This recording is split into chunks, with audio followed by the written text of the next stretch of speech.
Ficar bem. E aí o profeta Isaías vai dizer para ele o seguinte: você prefere que a sombra da escada avance 10 degraus ou que ela volte 10 degraus? E ele vai falar para ele que ela volte 10 degraus. Fazer avançar é fácil. E aí o Senhor, vai dar esse sinal ali para ele de que ele vai ficar bom. Ele vai receber uma carta ali do rei da Babilônia. E alguns homens da Babilônia vão chegar ali no palácio. E o rei Ezequias ali, ele já está bem. Ele vai mostrar todo o palácio para aqueles homens. Ele vai também mostrar as especiarias, vai mostrar o que tem no porão, tudo que tem ali no palácio. E quando aqueles homens vão embora, o profeta Isaías chega ali e pergunta para ele: o que você mostrou para esses homens? De onde eles são? Eles vieram lá da Babilônia. E eu mostrei tudo. Não tem nada que eu não mostrei para eles.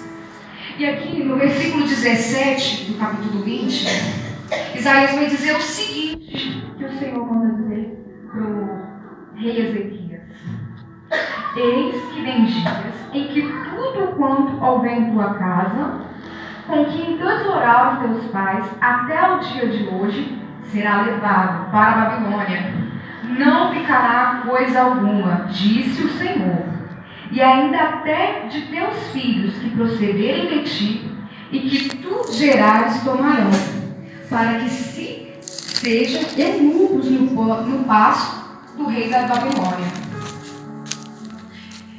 E o rei Ezequias, ele vai dar uma resposta que foi meio egoísta, sabe? Ele vai falar o seguinte, ele vai falar: olha, como não vai ser nos tempos em que ele vai morrer, porque o Senhor fala para ele: não vai ser enquanto você estiver vivo, vai ser depois da sua morte. E para ele pareceu ser uma boa notícia, porque no tempo em que ele estivesse vivo, teria paz. E a gente vai ver ali que depois da morte do rei Ezequias, quem vai assumir esse reinado é o rei Manassés.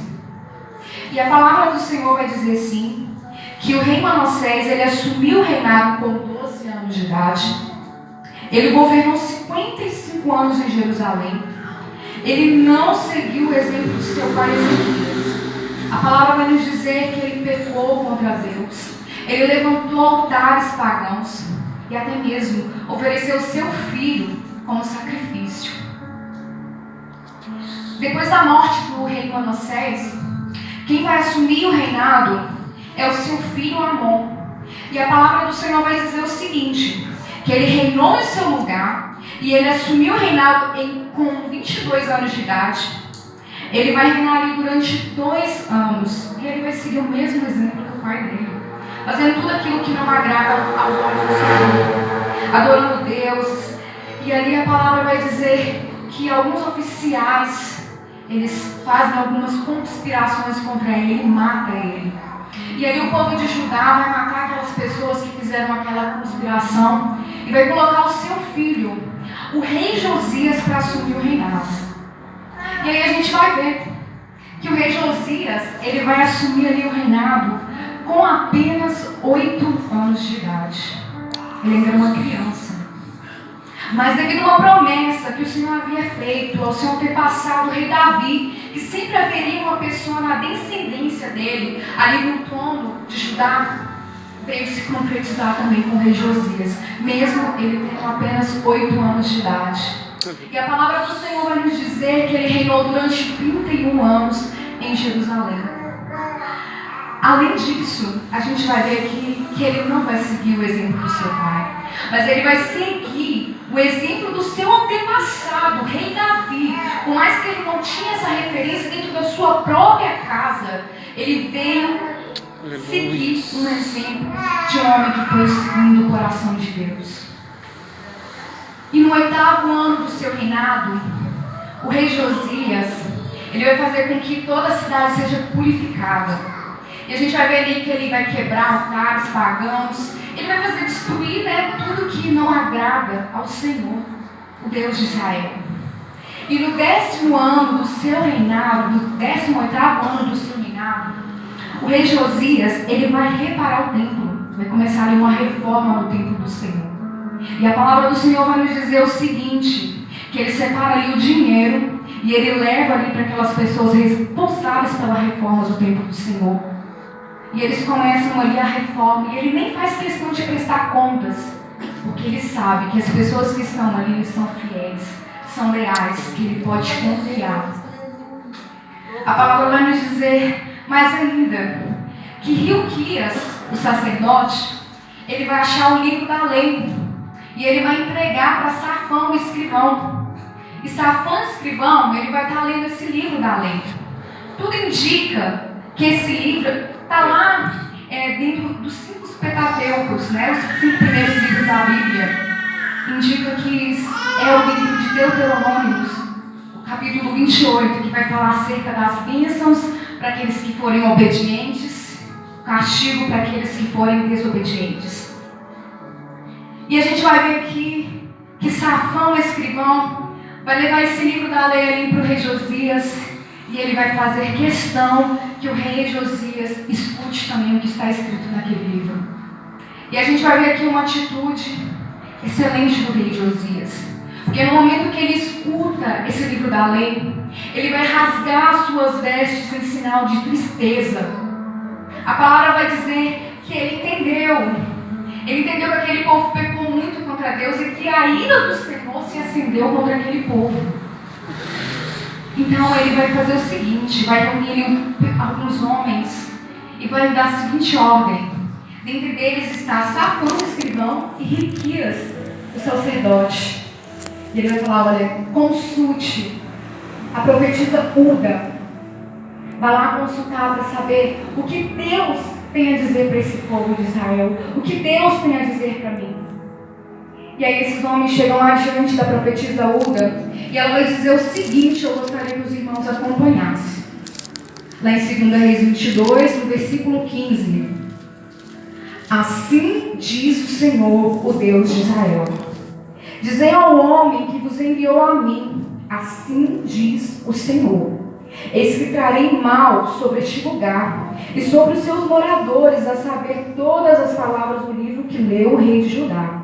Porquanto me deixaram e queimaram incenso a outros deuses, para me provocarem a ira por todas as obras das suas mãos. O meu furor se acendeu contra este lugar, e não se apagará. Porém, ao rei de Judá, que vos enviou a consultar ao Senhor, assim lhe direi. Assim diz o Senhor, o Deus de Israel, acerca da palavra que ouviste.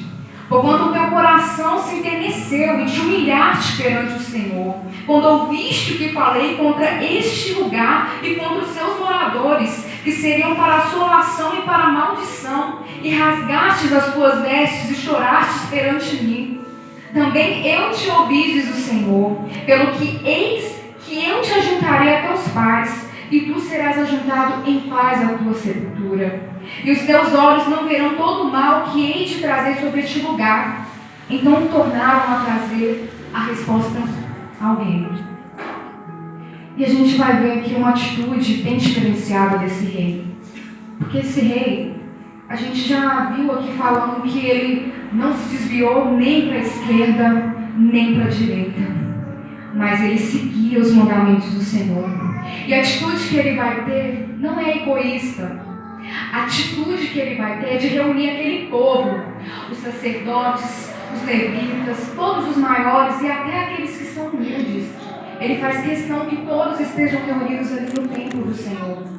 E ele vai ler aquele livro das Escrituras, aquele livro da lei, para aquele povo.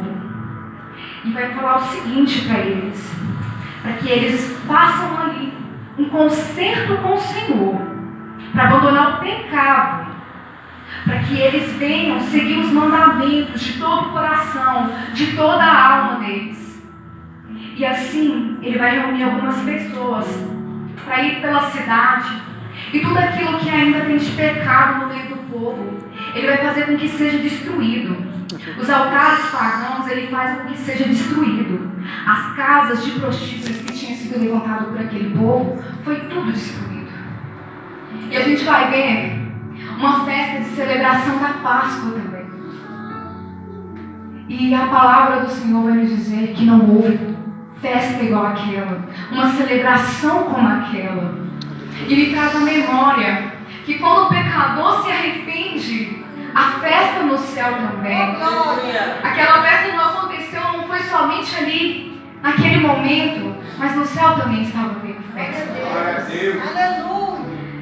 A gente vai ver mais à frente que o rei Josias ele vai morrer em uma peleja contra o faraó Neco. Não era para ele ir, mas ele foi.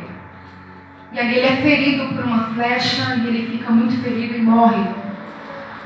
E a palavra vai dizer que o seu filho Joacás vai assumir o reinado. Ele vai reinar só durante 3 meses. Mas a palavra vai dizer também que ele não seguiu o exemplo do seu pai.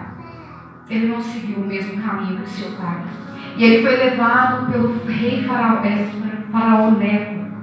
A palavra vai dizer também que o faraó Neco vai colocar no lugar dele Eliaquim, que vai ter o nome mudado por Joaquim. Joaquim também não seguiu o exemplo do pai.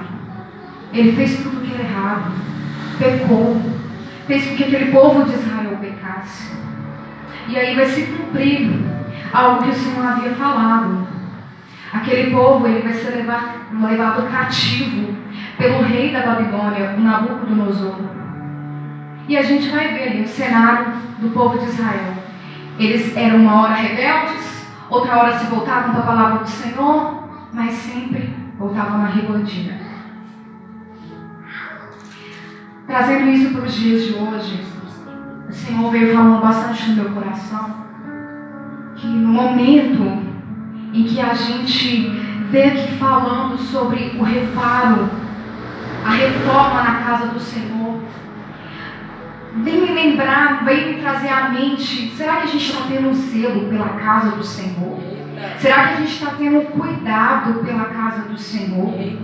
No momento em que está acontecendo aqui alguma reforma, se a gente está disponível, a gente pergunta se está precisando de alguma ajuda. Meu Deus. E também tem o simples. Será que a gente tem jogado lixo no lixo? Eu sujei aqui, opa, eu vou limpar. É a casa do Senhor. Eu tenho que ter zelo, eu tenho que ter cuidado. Eu tenho que amar estar aqui e manter tudo organizado, limpo. Quando eu lembro ali da obra do Senhor, também eu vou lembrar que a seara é muito grande, mas são poucos os ceifeiros. O Senhor não nos chamou apenas para ficar no banco. O Senhor nos chamou para fazer a obra. Ele tem um plano lindo na vida de todos. Ele tem um propósito na vida de todos. O Senhor quer nos usar. E quando eu vou ver aqui a vida do rei Josias, eu vou me lembrar que ele tem uma vida ali perante o Senhor. Ele vai ler aquele livro da lei para o pessoal, vai ler o livro da lei para todo o povo, mas a vida dele já está consertada. E aí eu entendo que antes de eu querer mudar o mundo, antes de querer mudar as coisas, assim, o ambiente ao meu redor, eu tenho que estar com a vida consertada perante a presença do Senhor. E será que minha vida está consertada diante da presença do Senhor? O que eu tenho feito tem agradado ao Senhor? Eu preciso rever. Tem algo que me fez parar na caminhada? Será que eu estou estagnado ali? Eu já não oro, eu já não busco, eu já não jejuo. Quando eu escuto a palavra do Senhor, nem sinto ela falar comigo. Será que está assim? Porque não é normal. Quando eu escuto a palavra do Senhor, ela tem que falar comigo, ela tem que mexer comigo, algo tem que acontecer. Aleluia. É a palavra do Senhor. Ela transforma a nossa mente, muda a nossa vida. A gente vai ver aqui que é necessário a gente escutar a palavra do Senhor e não guardar somente para a gente. Essa atitude do rei Josias de não guardar somente para ele e levar ali para todo o povo foi uma excelente decisão que ele tomou. Foi uma excelente decisão. Porque o Senhor nos chama para ir fazer o ID. Ele nos chama para fazer o ID. Na nossa vida, só vai ter 2 caminhos. O caminho que vai nos levar à salvação da vida eterna, ou o caminho que vai nos levar à condenação. para o inferno, do lago de fogo e enxofre. E o caminho que vai nos levar para a vida eterna, esse caminho é Jesus. E lá em João 14, no versículo 6, vai dizer que Jesus, Ele é o caminho, Ele é a verdade, Ele é a vida. E ninguém vai até o Pai se não for por Ele. Eita Deus! Qual é a minha prioridade? Qual está sendo a minha prioridade? Eu tenho buscado o Senhor verdadeiramente ou não? Eu vou falar por mim, irmãos. Por mim. Eu fico na correria do trabalho do dia a dia. E aí, no momento em que me veio essa oportunidade para vir falar do Senhor, o Senhor veio falar fortemente primeiro em mim, comigo. Deus santo. Falou, eu quero mais de ti. Eu quero que você vá no nível mais fundo, mais profundo de intimidade comigo. Deus santo. Eu quero mais, muito mais, tá pouco. Oh, glória! O seu trabalho tem sido a sua prioridade. Meu Deus! Tudo tem sido a sua prioridade, mas menos eu. Você tem orado tão pouco. Você nem tem mais jejuado. Lido a palavra, às vezes. Poxa, eu quero falar contigo. O Senhor, Ele quer falar conosco. Glória a Deus! Glória a Deus! E eu preciso desejar essa palavra no meu coração. Eu preciso desejar ter os frutos do Espírito Santo. Eita. Eu preciso desejar ser capacitada ministerialmente para poder fazer o vídeo do Senhor, para fazer a obra. Glória! E o Senhor foi falando do meu coração. E nessa madrugada, eu não dormi, né, amor? Nem Não dormi, gente. Eu tentei, sério. Mas aí o Senhor foi me lembrar na fiação. de uma passagem. Ele foi me levar lá em Jonas. Eu nem estava pensando em Jonas. E de repente veio a mensagem de Jonas na minha mente. E o Senhor foi e começou a falar. Jonas estava fugindo ali da cidade de Nínive. Ele não queria ir para ali. Ele sabia que aquele povo cometia vários pecados, que eles eram maus. E por isso ele fugiu para o outro lado. Mas o Senhor fez questão de trazer ele de volta, né? Ele sabia que o Senhor iria perdoar os pecados daquele povo, porque o Senhor é misericordioso e é compassivo. E aí o Senhor foi ministrando no meu coração. E tanta gente que fica julgando quando alguém peca, quando alguém cai, Olha aí, Jesus. e tenta se levantar. E não tem que ser assim, não. O Senhor não nos julga. Não cabe a nós julgar ninguém. Não cabe a nós. E o Senhor vai falando no juízo final, é eu que vou julgar. Meu Deus. A gente tem que estar aqui para ser suporte um do outro, ajudar um outro na caminhada. O Senhor nos deixou apenas 2 mandamentos. O primeiro, amar a Deus acima de todas as coisas. O segundo, amar ao próximo como a nós mesmos. Mas a gente precisa se amar primeiro, para depois amar o nosso próximo. Tá, aquela pessoa que feriu. Não é isso que o Senhor quer saber. O Senhor te perdoou pelo seu pecado. E você precisa aprender a perdoar o outro também. Como você quer receber o perdão de Deus se você mesmo não sabe perdoar? Eita, lasqueira. É ruim. Dói quando alguém nos fere. Machuca quando alguém nos fere. Machuca quando alguém nos decepciona e a gente confia na pessoa. Machuca. Deus sabe disso. Mas foi Deus que criou todas as coisas e Ele pede pra gente liberar o perdão, liberar a mágoa e voltar para a presença dEle. Ele não quer perder você, mas Ele também não quer perder essa pessoa que você tem alguma mágoa. Ele não quer. O desejo do Senhor é que todos sejam salvos, que ninguém se perca, porque o inferno é o pior lugar para se estar. É totalmente ausente da presença de Deus. E sem a presença de Deus não dá para viver, queridos. Não dá para viver. E por isso a gente tem que ansiar. A gente tem que desejar essa presença todos os dias da nossa vida. Eu gostaria de deixar um versículo para meditação. E eu gostaria que os irmãos se colocassem de pé. Deus é eterno. Esse versículo ele vai estar lá